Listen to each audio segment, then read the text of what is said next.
Hello, everyone, and welcome to part 2 of the Broward Youth Awards Q&A Meet the Winners. My name is Mona Shamali. I'm the director of the New Leaders Initiative, and I'm so happy you could join us tonight. So tonight's evening will be split into, and I'm gonna introduce my co-hosts in 1 second, but I'm gonna just run through the order tonight. So tonight, our topics are inspiration, youth and the environment, and activism. And we'll be fueling our discussion by questions in the chat, in the Q&A chat. So please submit your questions so that we can ask our winners. So I'm going to pass it over to my co-host for part 2, Meet the Winners Q&A.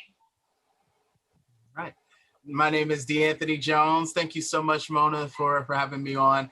I won the award in 2010, and I'm just so honored to be here today with the amazing new members of the Broward Youth Award family alongside Mona. So I'm looking forward to conducting this Q&A alongside Mona and looking forward to hearing from the winners. So in a second, we're going to bring on our 6 winners. So please keep submitting your questions in the Q&A chat. And I'd like to invite everyone to come to the stage.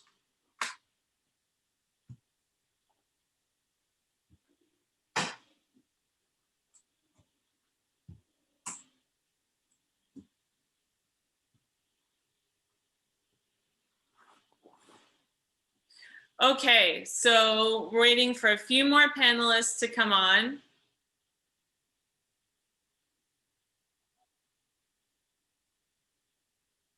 Okay, great, we're all here. So I'm gonna ask the first question of all of our winners, and the question is, who inspires you and why?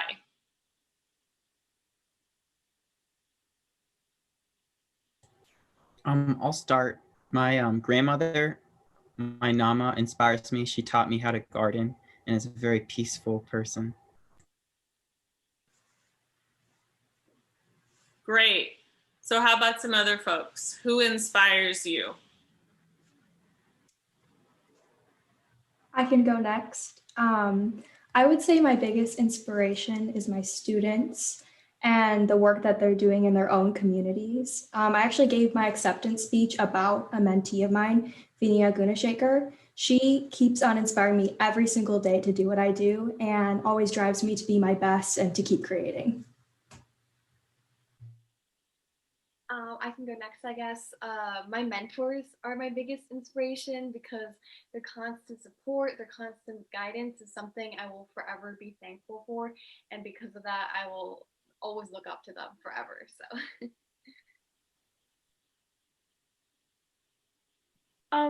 I'll go next. My name is Haana Edenshaw, and I am inspired by my grandfather. He was president of the Haida Nation, and he taught me how to fight for our rights in a peaceful and collaborative way, while not backing down. And I really, really respect and have learned so much from him. I'm also inspired by my co-plaintiffs. In my lawsuit, I'm suing the Canadian government, as I find the climate movement can be a bit like mentally difficult at times, and seeing all these amazing youth working so hard has really inspired me.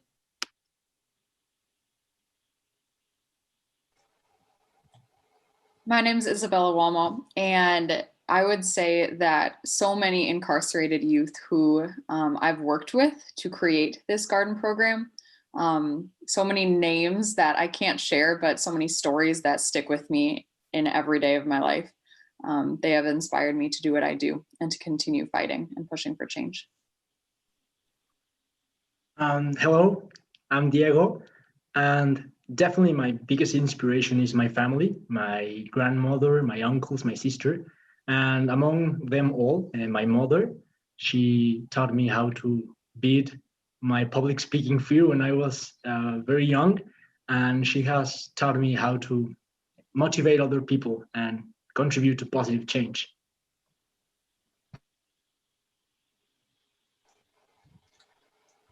All right, I see that that was everyone, and thank you all for answering that question. And going here to the Q&A.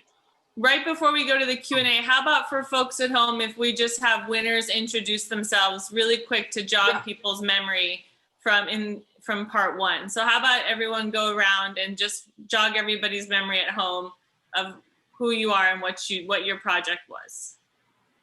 Hello everyone, my name is Alexandra Collins, and I'm 16 years old. I'm from the suburbs of Chicago, and through my organization SATO, I fight to ban ethylene oxide emissions near schools because they're incredibly dangerous towards students and our future health. Hi everyone, I'm Chander Payne. I'm from Washington, D.C. I'm the founder of Urban Beat. We create urban farms to offer fresh produce and community work days to homeless youth. Hi, my name is Danielle Boyer, and I'm from Troy, Michigan. I work to bring STEAM, which stands for Science, Technology, Engineering, Art, and Math, to underserved populations, especially Indigenous communities like my own, to promote the current and future innovators of our Earth.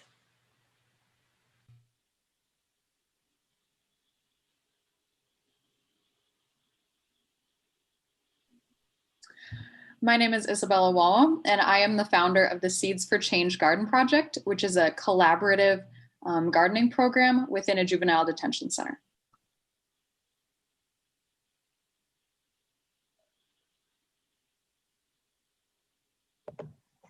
Hello, everyone. Hola. My name is Diego. I'm from Mexico City.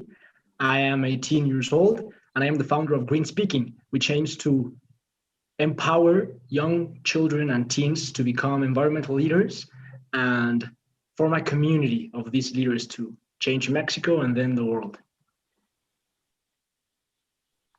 Hello everyone, singing at lost. My name is Haana Edenshaw. I'm a 17-year-old climate activist from Haida, British Columbia, and I'm suing the Canadian government for their actions in the climate crisis.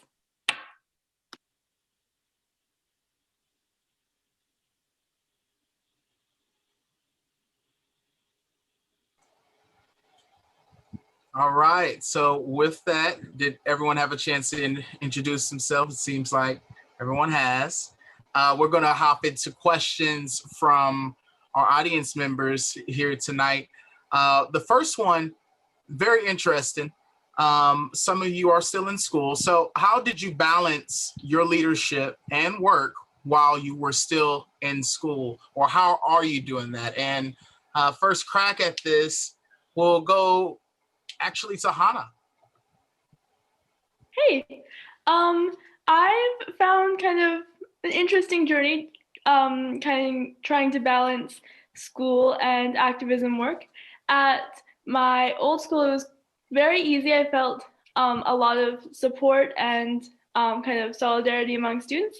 At my new school, Pearson College, it's kind of a place where like the school's mission is to work towards a sustainable and peaceful future. So I have found that I've also experienced, even though the academics are a lot more difficult, a lot of support in working for my goals, even though sometimes I'll have to leave school for climate marches or such. Like I've been like really thrilled with the amount of support I've received.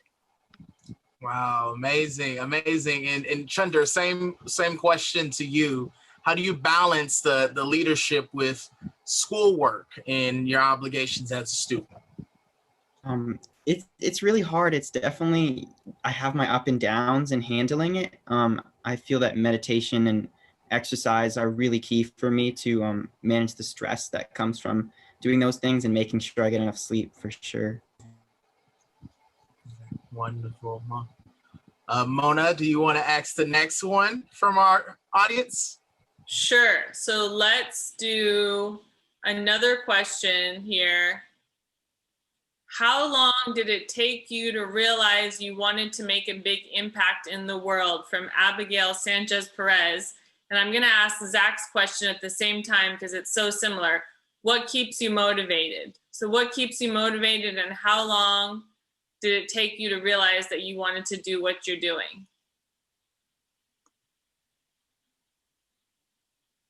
let's go with Danielle. So I honestly don't remember when I first was inspired to make change. I think I would have to pinpoint it to when I was around 10 years old and I was at the store with my mom and I saw animal puppets up and I was like, what if I taught a science class? And she was like, dude, you're 10 years old. Like, you can't teach a science class. And I was like, well, what if I did? And from that and having that experience and teaching students, I kind of was introduced to the world of education and realized that nothing could stop me and that the change I wanted to make was actually possible. And that definitely keeps me going every single day. How about Diego? Sure. Well, besides the inspiration that I talked about on my speech, Ocean Heroes Bootcamp, and all that inspires me, something that I really fight for, I remember always my mothers that are assuring a better future for my little sister, for my little cousins. And with every problem, with every news, with every new environmental problem that I see or that I learn about, I feel much more empowered and motivated to use my voice to do what's possible towards a positive change. Excellent. D'Anthony, you want to take the next question? Yes, and it's a great one, especially considering the times that we're living in right now, very unprecedented. And we have a question from Natalia Quesada Marshall, and it is, how has COVID-19, this current pandemic, impacted your work? Isabella, we'll start with you. Yeah, COVID-19 has definitely significantly impacted the garden program due to the fact that volunteers have not been able to go into the facility. And the program has already been very collaborative with detention center staff and the youth themselves to be able to sustainably continue the program within the facility, but it has definitely presented a challenge not to be able to have that collaboration between volunteers, staff, and the youth at the facility. But thankfully, the gardening program has been able to continue through COVID. That's good. And Alexandra, same question for you. Yeah, sure. So definitely for me, the whole COVID-19 pandemic and the quarantine has forced SATO and SATO students to collaborate better and to learn different ways to collaborate, even if it's, for example, coding. We've learned to navigate GitHub, which is basically a whole platform where you're able to share your code. And so basically, because we've kind of been forced into the situation where we have to communicate virtually, we've basically improved our collaboration skills so that hopefully in the future, when we actually can see each other, we'll end up working better together and creating more change. That's good. All right, Mona, back to you. Okay, great. So let's go with anonymous attendee. To the winners, especially those who are people of color, how does your background and culture intersect with your environmental activism? So let's go with Haana. I found that my background and my culture has been like a main driving force in motivating me in my activism. I am indigenous to Haida Gwaii. And so when we protect the land, it is not only for environmental benefits, but for cultural heritage. And it's kind of the continuation of a responsibility since time immemorial for like 14,000 years. So when I protect my land, it's not just like for my siblings and like future grandchildren. It's also because it's what my grandfather did and like his father before him and every generation back to keep me in a place where I have the ability to learn from my land and to grow there. And so I found it's been something that's been really powerful in motivating my activism and informing like how to be like a respectful activist and advocate for my rights, and kind of very central to my whole mission. Okay, let's go with Diego. Yeah, so in fact, I would like to highlight, well, as Hannah was saying, I also keep always in my mind my culture. I love my country. Therefore, my main goal is to make Mexico more sustainable and encourage more people and more children and youth to get involved, such as in other countries, in environmental programs, awareness, and also Latin America is, I think, is the most dangerous country or region to be an activist. Um, so I really want to change that and to make transparency and justice available for everyone. Thank you. And just moving right along here. And this is from Sandra Chu, and especially considering that you all are young activists, sometimes finding funding for your project could be challenging. So we'll start with you, Danielle. How do you get funding for your projects? Like, where does that support come from? So everything I offer my students and community is actually free. So funding comes up a lot. And it can be really difficult at times, especially during COVID, finding funding for the different initiatives that I put on.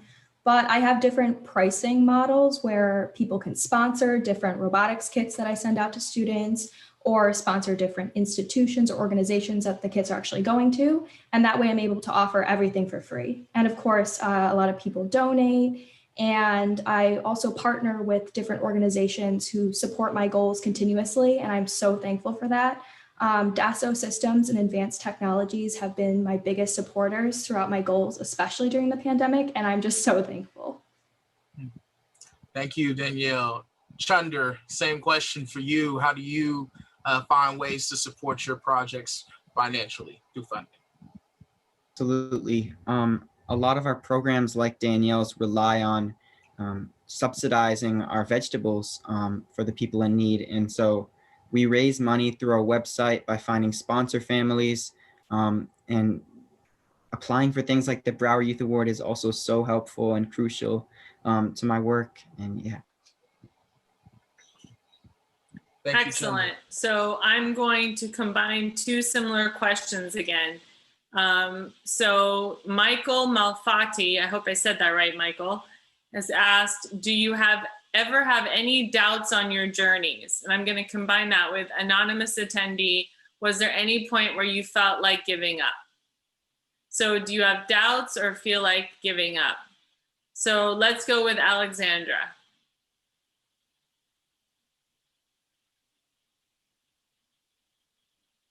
Wi-Fi is really weak, but I just heard the second part of the question. It looks like, okay, she's back. Oh, sorry, my Wi-Fi, yeah. But like I said, I'm gonna try to answer. During those times, yes, sometimes I do feel like giving up, especially when I'm really just connecting with the other students that are involved with this work is really uplifting. And I found that's kind of been gain that inspiration so that I can continue my work and make sure that I put my best effort into my work so that it can create that change. Okay, great. Thank you so much. So I'm going to ask Danielle the same question. Is there ever a point where you feel like giving up, or do you have doubts? Yes, for sure. Being a woman in STEM, I get mean messages on the daily from people telling me that I designed my robot wrong. I shouldn't be doing what I'm doing. There's no way I could be an educator. There's no way I could be an engineer. And coupled with how few women professors I have at my university, it is so, so discouraging. Often I'm just like, wow. If it weren't for my students, I would not be doing the work that I'm doing, because it can just be so hard to continue to fight on and make the change that I want to see. But my students are really the ones who encourage me to keep going and to not stop, even when I feel really, really discouraged. Wow. Okay. So I'm going to ask Chander next. Same question. Doubts, feelings of giving up ever? Absolutely. I would say that my feelings for giving up were really related to founder mental health. I think that's such a huge thing for us as young people who are balancing high school or college work and trying to be passionate and grow this organization. It can get really difficult. And for me, the times where I felt like giving up were when I was pushing too hard. And so I stepped back and took a 2-week break, for example, and just took care of my well-being. And then I dove back in and I was ready. And that's my experience. Let's take one more answer. What about Isabella? Yeah, it's definitely easy to feel like, I guess something that's been challenging for me in that regard has been really, really wanting the youth to be at the forefront of every decision being made. And when, there's delays, when there's just different setbacks it can be, and when the youth sometimes aren't at the forefront, it can be discouraging. But I think at the end of the day, that just pushes me all the more to continue the work and continue to grow and to push even harder. Okay, back to you, D'Anthony. Yes, and this question, prefacing it, and it's from On. I think it's important to realize the time that we're living in, where some people may not believe in some of the science behind climate change. So how do you communicate to someone or with someone that might be, in On's words, a climate denier? And we'll start with Diego. Sure. That is something very interesting, in fact, because I have came up with some people that doesn't believe in science or in facts. I just try to be very tolerant and respect their opinions. I always support my arguments with facts, with reports, between the relationship, not just between climate change and environmental problems, plastic pollution. There are a lot of things in which climate change affects us all, our health. And I just think if people really look at the data, the science, and choosing to really pay attention, everything will be different. Yeah. Thank you, Diego. Haana, same question to you. Actually, I kind of have a funny story about that. At my school, I had a host family who, right before I actually went to a Fridays for Future rally in Vancouver and spoke alongside Greta Thunberg, like the day before I was talking to my host family, I realized they were climate change deniers. And that was a very awkward conversation because I was going to go advocate for kind of climate change. But I found you have to not be afraid of having those difficult conversations and like asking questions and understanding like that rhetoric, even if you don't necessarily change someone's mind. And it does take a lot of energy to change someone's mind, taking that energy to understand and to react in a way where it's like kind of not understanding climate change denial, because I really, really believe it's imperative that people understand the full impacts of climate change. But I think kind of understanding where people come from is very important in like figuring out how to change someone's mind. And if you can't, it's been very hard on me because you have to kind of like learn to accept that you can't change everyone's mind, where it can be very hard on your mental health if you don't change someone's mind.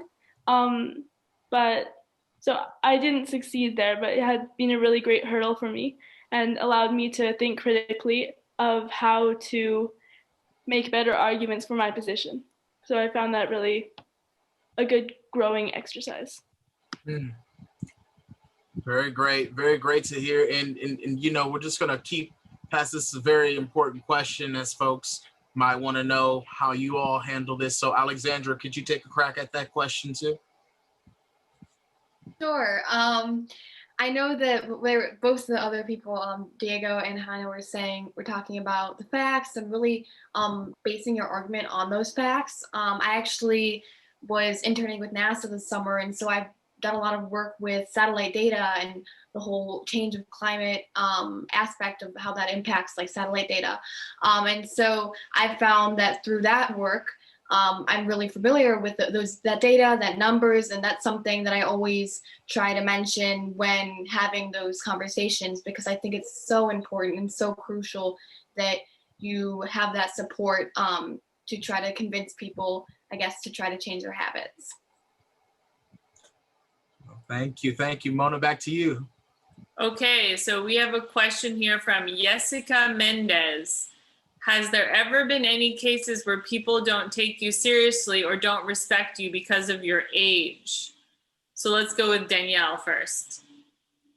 Yeah, for sure. The engineering world is very white. Everyone is an old male pretty much. And I walk into conferences sometimes and people will approach me. I'm doing nothing. They'll just approach me and they're like, that's a 3D printer. And that's like they'll over explain things to me and they'll ask me why I'm there, or I'll get followed around conference centers, or people say, oh my gosh, are you here to assist? Or a bunch of just kind of rude comments that can be really discouraging. And honestly, you just have to like kind of let it, flow off of you. You just have to not really think about it or take it to heart, because people are going to say what's on their minds a lot of the time, whether it be nice or not. And I just have to remind myself, hey, maybe they're going through something. Maybe, they're just not very nice. It is what it is. Keep on moving on. And when there's constructive criticism, you're going to know it's constructive and you'll be able to implement that or take something with a grain of salt and not just say, people, if they're being racist or sexist, not to take that to heart. Excellent. So let's go with Chander next. I'll repeat the question. Was there ever a time where your age made it so that people didn't respect you or your project?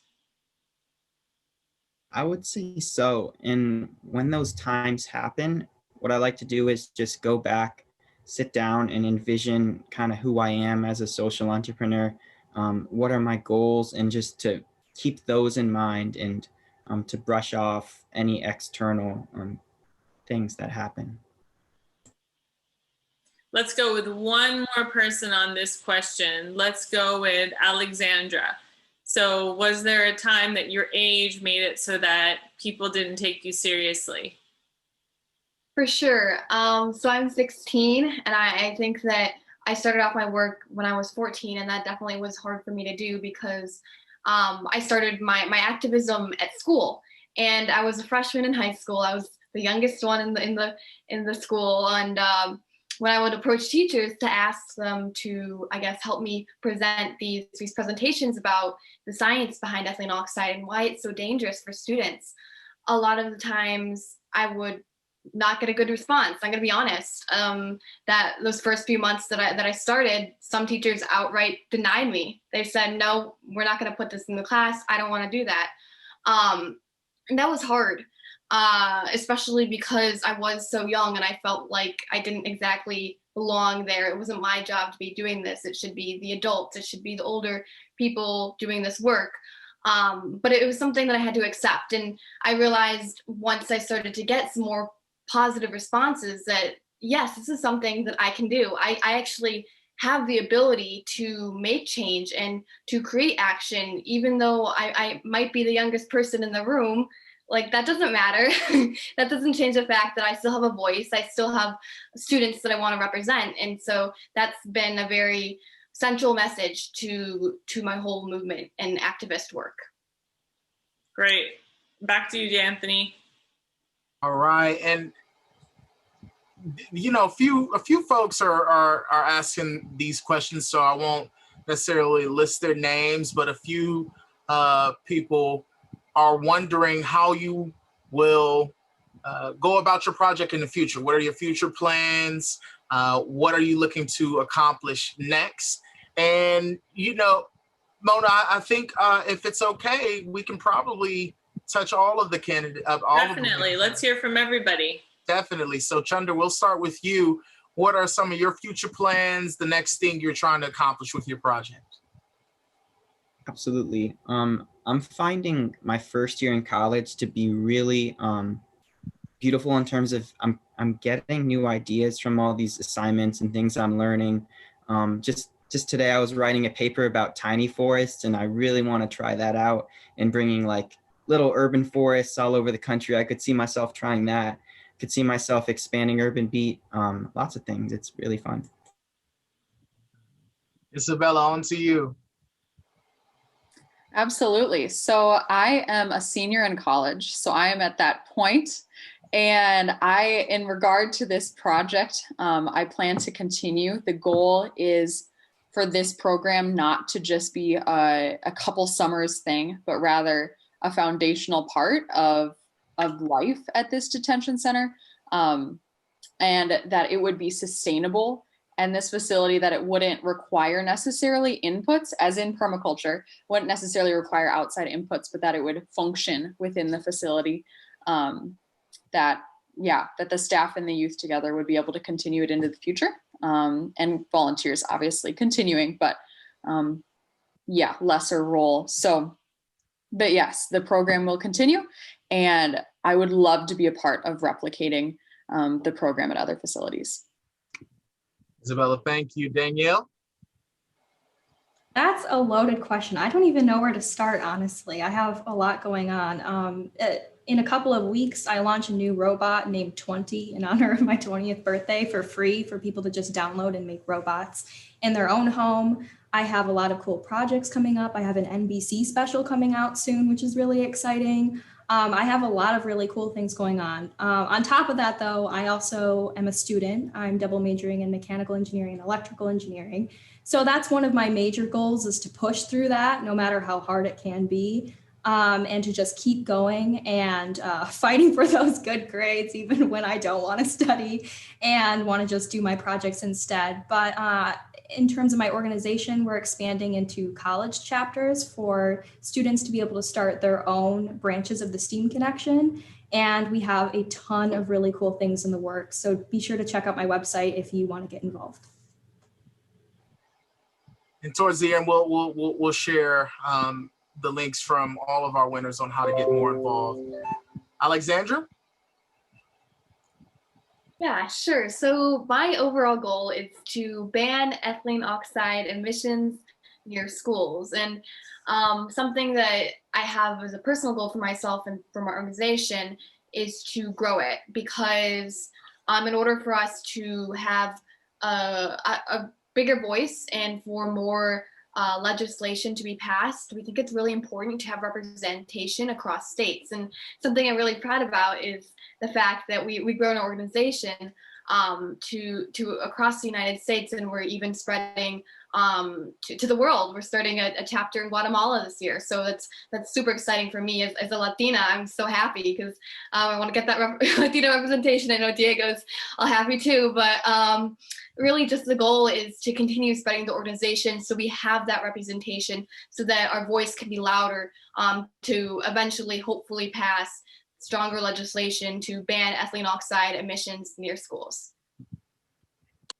Diego, on to you. Sure. Just first of all, I want to congratulate Alexandra on that idea, Latin America. And I definitely see you coming here to Mexico also to expand your project. And regarding green speaking, I definitely wanted to grow both here in Mexico and internationally. I have been teaming up with friends in New Delhi, in Dubai, in the US, in Canada, in Tunisia, in other countries.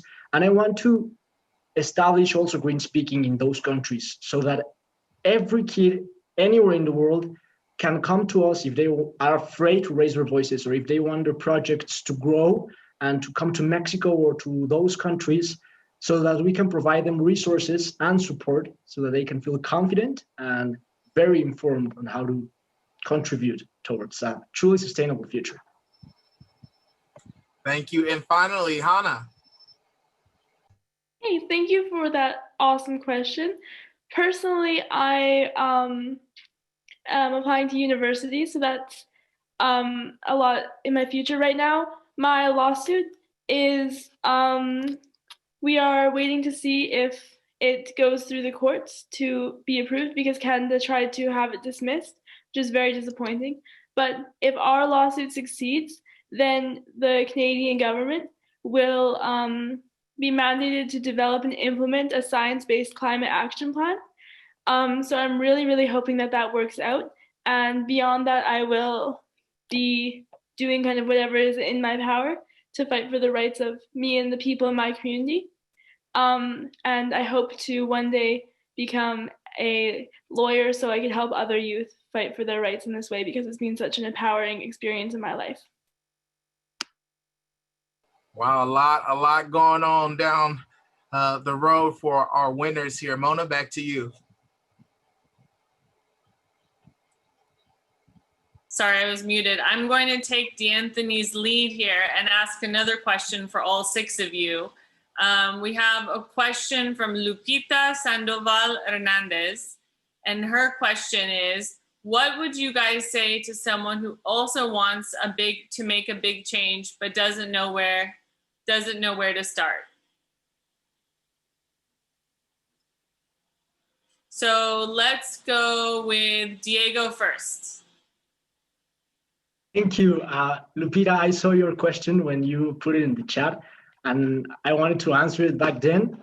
I want to tell you that I started really, really small, incorporating these habits in my lifestyle, in my school. Every school project or assignment that I got that was free election, I focused on environmental problems, on plastic pollution. And I think that's how all of you can start if you want to start small, and then you can achieve a big impact. Everything big starts small. And also, every small action sums up to form a big change. Also, I think the first step is education, being very informed. And that's why Green Speaking hosts a lot of workshops, both virtually and in person. So anyone that wants to learn a bit more about any environmental problem can send us an email or direct in Instagram, anything, and we'll be happy to help you. Excellent. So let's hear from Haana next. Awesome. Thank you, Mona.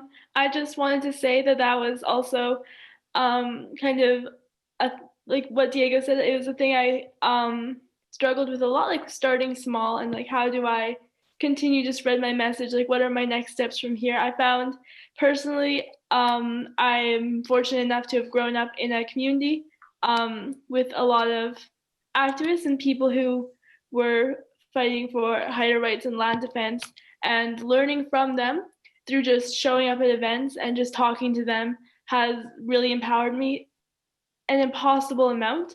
Also, I think just be bold. Like, there'll be some things where people will like be like, oh, that's not like really a thing you can do. But just like try, just ask and just do your best and see what happens. Like,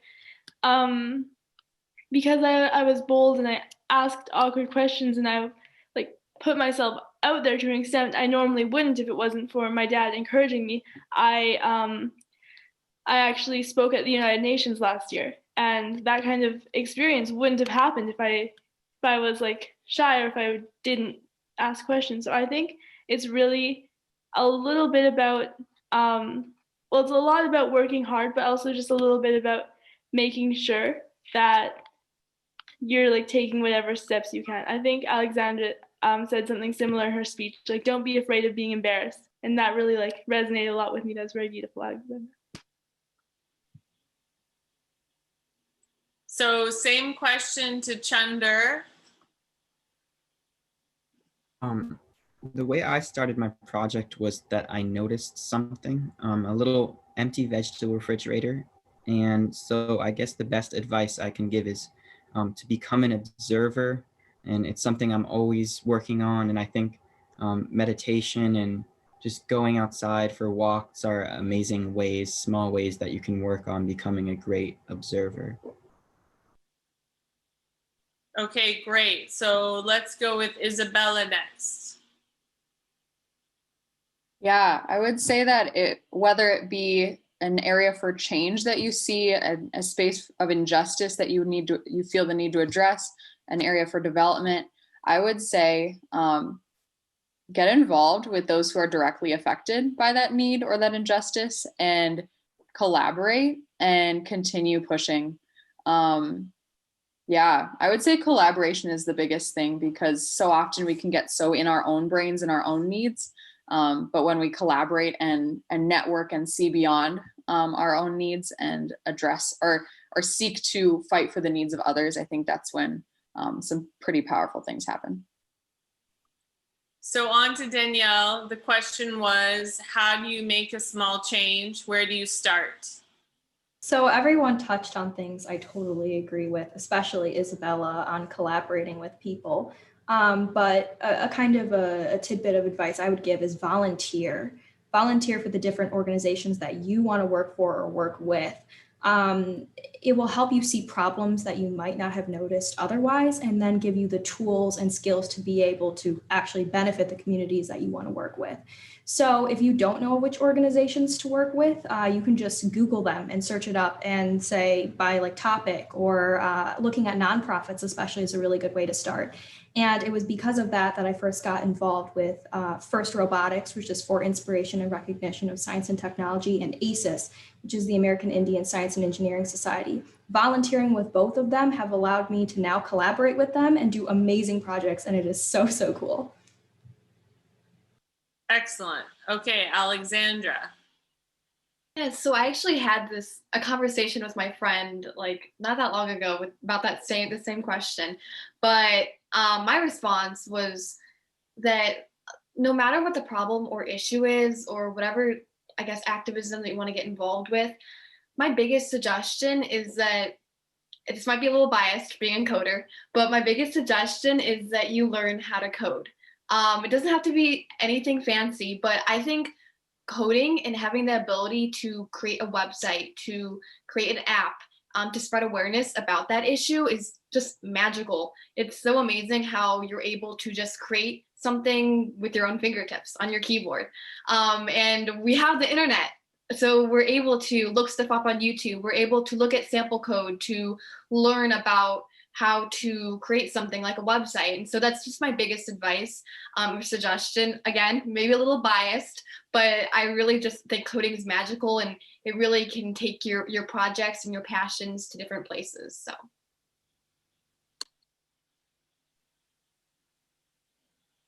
Okay, back to you, D'Anthony.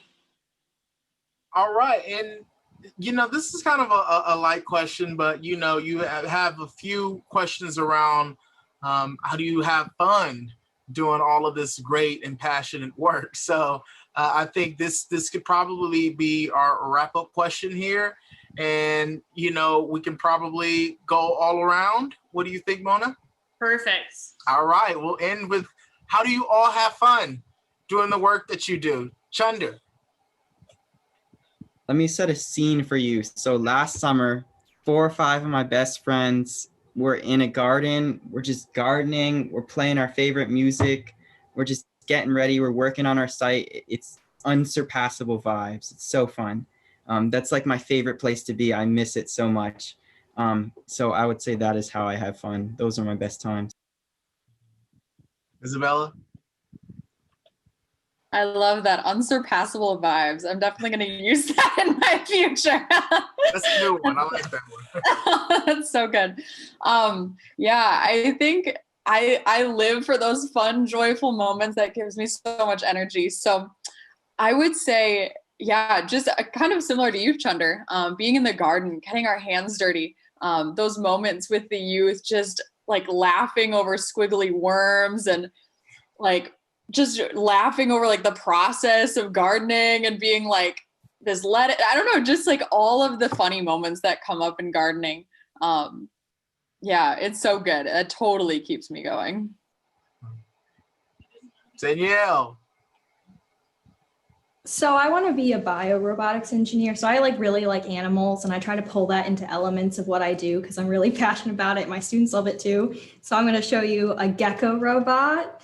And then I have like little sparkly geckos and things my students have made all over, and just seeing like little critters and creations that my students have made, and getting comments from them and talking to my students, that just keeps me so excited and so happy. And especially when it's gecko related.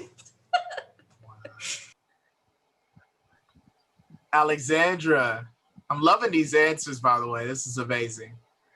So there are so many different parts of my project that I really enjoy working with, but most recently through starting the ETO Free project, I've had so much fun trying out each of the skincare products.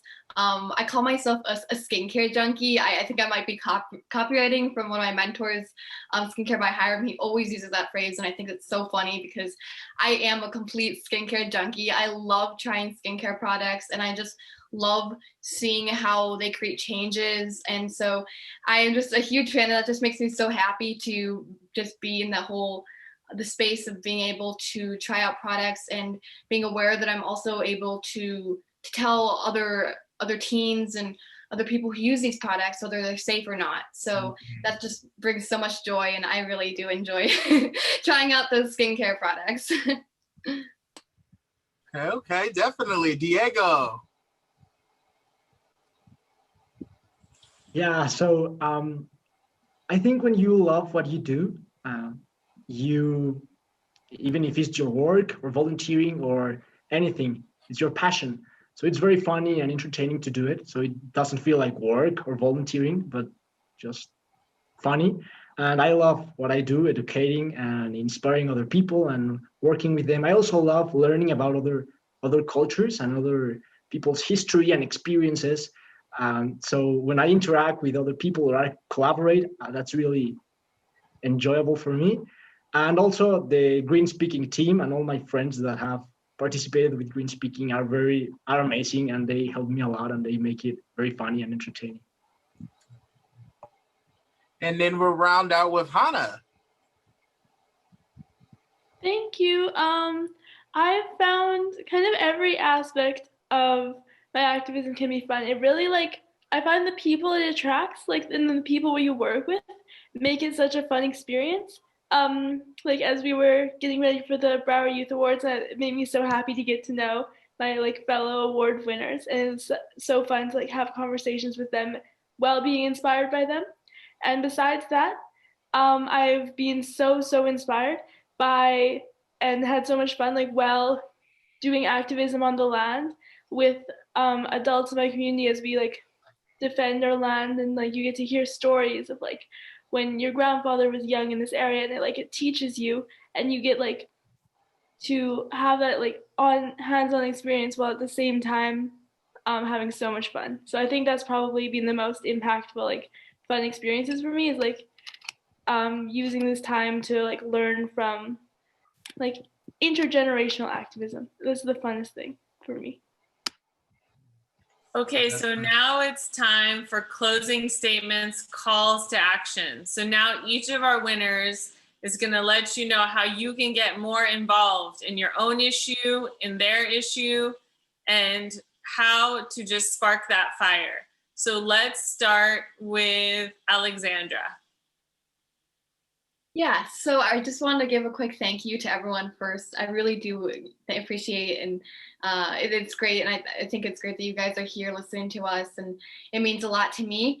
And I guess my final closing words would just kind of go back to my speech and what that main message was: don't be embarrassed. That's sort of my motto. I really do live by that. I actually even created artwork with the whole phrase on it, because I think it's just something that's so powerful once you actually implement it into your life. And so I encourage all of you to go and take that challenge and to not be embarrassed and kind of implement that into your life, so you can I take action and solve the issues that you're passionate about. So those are my ending words. Excellent. Danielle. Okay, so I wrote this out so I wouldn't forget. But a few months ago, a student nominated me named Doc for the L'Oreal Woman of Worth Award, and I had no idea. And his selfless act is actually allowing me to donate $10,000 to the American Indian Science and Engineering Society, which is so cool, on behalf of my nonprofit. And that is really, really important to me, especially being Ojibwe, being able to give back and support a nonprofit that I love so, so much. And you all can help, actually. So you can vote once a day until November 27th at www.womanofworth.org or .com.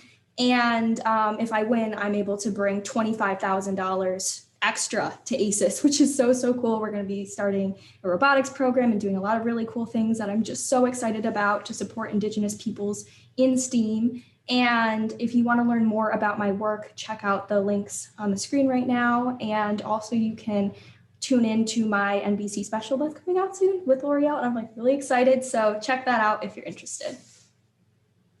Wonderful. Okay, Isabella. Hello. So first of all, thank you all for joining us this evening. Some ways to continue to be involved. There are ways to donate. I know that's always the thing, especially with these new, very grassroots, this grassroots sort of work. There's always need for continual funding. I think there's links on the screen for that, the GoFundMe page, and at the resiliencyinstitute.net, there's opportunities to donate. And overall, I would just encourage all of you to get involved in project, environmental activism, environmental justice work in your community. Wherever you are, there are things to be done. So. Chander. So my first ask is that you plant a seed this week, any seed, any plant, and that contributes to urban farming. You are on your way to becoming an urban farmer. My second ask is that if you have the means to go to our website, urbanbeats.org, which is on the screen there, and to contribute if you can. And I am also looking for new team members, new chapter leaders, and just allies as I try to grow this movement across the country and create more farms. And so if you're interested in that, you can reach me on any of those 3 platforms that are on the screen or by email at teamurbanbeat@gmail.com. And I'm always looking to collaborate with people. So thank you. Diego. Yeah, Chander, I'm in. And so first of all, to all the parents that are watching this, you have a very important role in your children's life. My mom, when I was very young, she gave me all the tools and she gave me the confidence to become a public speaker. And she changed completely my life. So always remember that you can encourage your children and your nephews, every child that you get the opportunity to get in contact with, motivate them because you have an important role. And also to everyone in general, always remember that you can contribute within your community or your role in society, within your family, because every small action sums up. And also we upload videos explaining difficult topics or ideologies, environmental topics on Instagram. All those topics are difficult, summarized in 2 minutes. And also, starting January, we are going to be hosting workshops, virtual workshops for everyone, from kids to teens to adults, completely free, to learn more about plastic pollution, environmental injustice, climate change, anything that you want. And if you want to learn that in a fun way and engage with other people from all over the world, send us an email. Thank you. And I am very honored to be here. Wonderful. And our last winner, Haana. Thank you so much, man. I think it is really important to kind of uplift and listen to and give a voice and a space and empower youth in your community, because that's like been so integral to my journey as I learned about my rights. Also ensuring that young people are educated about the rights that they do have. It's such a powerful tool in order to fight for what's right, is knowing what you deserve. And it's not generally that taught. And I think access to justice for youth is a very kind of subject that we need to bring up more. So I would think that's a really good way to get in touch. Also, you can donate to the David Suzuki Foundation or Youth VGov if you would like to support our lawsuit. Thank you. Okay, so before we wrap up this evening, I saw so many great questions in the Q&A chat that I couldn't get to. We had 48 questions that we were not able to get to. So I want to encourage you all watching to email or text or Instagram your questions to the winners and ask them, and they will respond. They will definitely want to be in touch with you, and they want to be able to be a part of your journey. So please take your questions, save them, keep them, and send them to one, send them to all 6. It's up to you. So that is our show for tonight. Thank you so much for joining us this evening. We would not be here if it wasn't for our amazing audience. So thank you so much for being with us, and good night.